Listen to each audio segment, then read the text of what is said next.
ഇത് ഇങ്ങനെ മുമ്പോട്ട് പോയിക്കൊണ്ടിരിക്കുന്ന സമയത്ത് ഇപ്പോൾ ആസ് യു സെഡ് നമ്മൾ വെൽക്കമിങ് ആയിരുന്നു, നമ്മൾ കുറേ സപ്പോർട്ട് ചെയ്തു.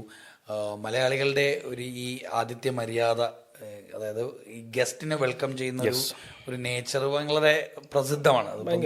കേരളം അതുകൊണ്ട് ടൂറിസത്തിലൊക്കെ നമ്മൾ കുറേയൊക്കെ മുമ്പോട്ട് നിൽക്കാനും ഒക്കെ കാരണം ഹോസ്പിറ്റാലിറ്റി വളരെ വളരെ പ്ലീസിങ് ഹോസ്പിറ്റാലിറ്റി ഒക്കെ ഉണ്ട്.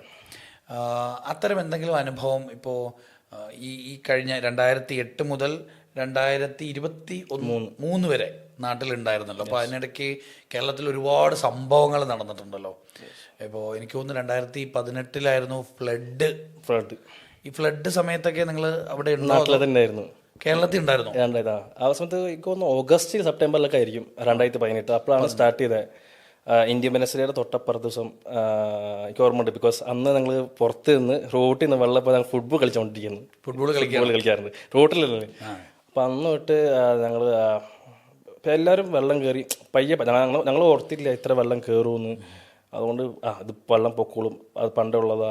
പിന്നെ വെള്ളം കയറി പിന്നെ അങ്ങനെ ഞങ്ങൾ അപ്പുറത്ത് എല്ലാവരും അവർ പോയി. അപ്പം ഞങ്ങൾ മാത്രം ഉണ്ടായിരുന്നുള്ള ആ സമയത്തൊക്കെ. അപ്പം ഞങ്ങൾക്ക് എവിടെയായിരുന്നു അന്ന് താമസം? ഞങ്ങൾ തൃശ്ശൂരിൽ തന്നെ. തൃശ്ശൂർ എവിടെയായിരുന്നു? സ്കൈലൈൻ വില്ലാസ് എന്ന് പറഞ്ഞ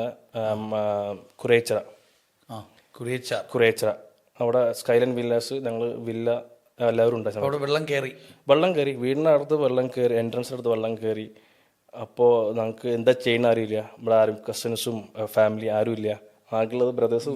താമസിക്കാൻ വേറെ വീടില്ല, റിലേറ്റീവ്സ് ഇല്ല. അപ്പോൾ എവിടെ മാറണ്ടെന്ന് ഒരു ഐഡിയ ഇല്ല. പെട്ടു.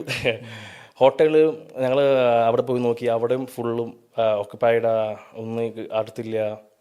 അപ്പോൾ ഇക്കടെ ബ്രദേഴ്സ്, ഇക്കടെ ഫ്രണ്ട്സ് ഉണ്ട്. അപ്പോൾ അവർ പറഞ്ഞു വാ ഇവിടെ വീട് സെറ്റ് ചെയ്യാം, എല്ലാവരും വന്നോളൂ.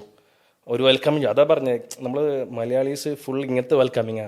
നമുക്കൊരു അവസരം പ്രശ്നം വന്നാൽ എല്ലാവരും ഒറ്റക്കെട്ട് നിൽക്കും. ഇപ്പം നമ്മൾ ഫ്ലഡ് വന്നപ്പോൾ തന്നെ നമ്മൾ എല്ലാവരും ഒറ്റക്കെട്ട് വന്നില്ലേ, ഫിഷർമാൻസ് എല്ലാവരും അതാണ് ഈ മലയാളികളോട് ഇത്. നോ കാസ്റ്റും റിലീജിയസും ഒന്നും നോക്കാണ്ട് എല്ലാവരും വന്നിട്ട് ഒറ്റക്കെട്ട്. ഞാൻ ഐ വാസ് ദർ. സോ എനിക്കറിയാം എന്തുണ്ടായെന്ന്. എനിക്ക് കേൾക്കണം പറയണമെന്ന് വേണ്ട, ഞാൻ അവിടെ ഉണ്ടായി, എനിക്ക് അനുഭവിച്ച അതന്നെ. സോ അതാണ് അവർ വെൽക്കം ചെയ്തു. ഞങ്ങൾ അവിടെ അവർ പറഞ്ഞു താമസിച്ചോ, എത്ര ദിവസം വേണമെങ്കിൽ താമസിച്ചോ, കുഴപ്പമില്ല, വെയിറ്റ്. ഞങ്ങൾക്കും ഞങ്ങൾ ബുദ്ധിമുട്ടിക്കാനുള്ള അവർ ഒരു വീടായിരുന്നു. അപ്പം ഞങ്ങൾക്ക് ബുദ്ധിമുട്ടിക്കില്ല. അവർ പറഞ്ഞു താമസിച്ചോ, കുഴപ്പമില്ല, എല്ലാവരും ഫുഡ് നമുക്ക് ഉണ്ടാക്കി തരും. നമുക്ക് സമയത്ത് ബിക്കോസ് നമ്മൾ കുക്ക് ചെയ്യാൻ ഒന്നുമില്ലല്ലോ. അപ്പോൾ ഇവരെ തന്നെ ഡെയിലി അവർ വീട് തൊട്ടപ്പുറത്താണ്. അപ്പം ഇവിടെ ഞങ്ങൾ താമസിക്കുന്ന അവരുടെ വീട് ഇത്. അപ്പോൾ അതിലൊരു പറയും ബ്രേക്ക്ഫാസ്റ്റ്, ലഞ്ച്, ഡിന്നർ അവർ നമുക്ക് ഫുഡ് ഉണ്ടാക്കി തരും ഡെയിലി. ഒരു ഓൾമോസ്റ്റ് എനിക്ക് തോന്നുന്നു ഒരാഴ്ച, ഒരു ഓൾമോസ്റ്റ് 10 days അങ്ങനെ 10 days. അത് അത്രയ്ക്കും വെൽക്കമിങ്ങും ഫുഡ് നമുക്ക് വേണ്ടി ഒരാൾക്ക് മാത്രമല്ല, എല്ലാവരും ഉണ്ടായി. അപ്പോൾ അവർ എല്ലാവർക്കും ഫുഡ് ഉണ്ടാക്കി കൊടുക്കും. അപ്പോൾ ഫാദർ ഇപ്പം ഇല്ലല്ലോ, അവിടെ നാട്ടിലില്ലല്ലോ.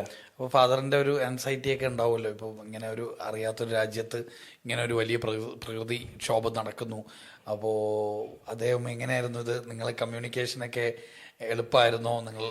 യെസ്, ഫാദർ ഓബിയസ്ലി ഭയങ്കര ടെൻസ്ഡ് ആയിരുന്നു. നമ്മൾ എന്താ ചെയ്യും, ഇങ്ങനെ ചെയ്യും. പക്ഷേ ഉപ്പയ്ക്ക് നമ്മൾ പറഞ്ഞു കൊടുത്തപ്പോൾ ഉപ്പയ്ക്ക് അറിയാം, നമ്മൾ ഇക്കടെ ഫ്രണ്ട്സും ഉപ്പയ്ക്ക് അറിയാം. അപ്പോൾ ഉപ്പയ്ക്ക് കാംഡായി. ഓക്കെ, അവിടെ പോകുന്നുണ്ട്, ഇടയ്ക്കിടയ്ക്ക് എല്ലാ ദിവസവും വിളിക്കും, അവിടെ എന്തായി. ഇപ്പം ഞങ്ങളിപ്പോൾ പറയും ഞങ്ങൾ ഫുഡും എല്ലാത്തിനും അവർ പ്രൊവൈഡ് ചെയ്യുന്നുണ്ട്. അത്രയ്ക്കും ഹോസ്പിറ്റാലിറ്റി, വെൽക്കമിങ്ങും കൈൻഡ് ഫുൾ. അതാണ് നമ്മുടെ നാട് മലയാളികൾ. അപ്പം ഒരു ഫ്ലഡ് കൊണ്ട് നമുക്ക് കേരളത്തിലെ ഈ പറഞ്ഞ മനുഷ്യരുടെ സ്നേഹമൊക്കെ നിങ്ങൾ ഒരിക്കൽ റിയലൈസ് ചെയ്താണ്? യെസ്, ഫ്ലഡ് കൊണ്ട്. Yes, very good.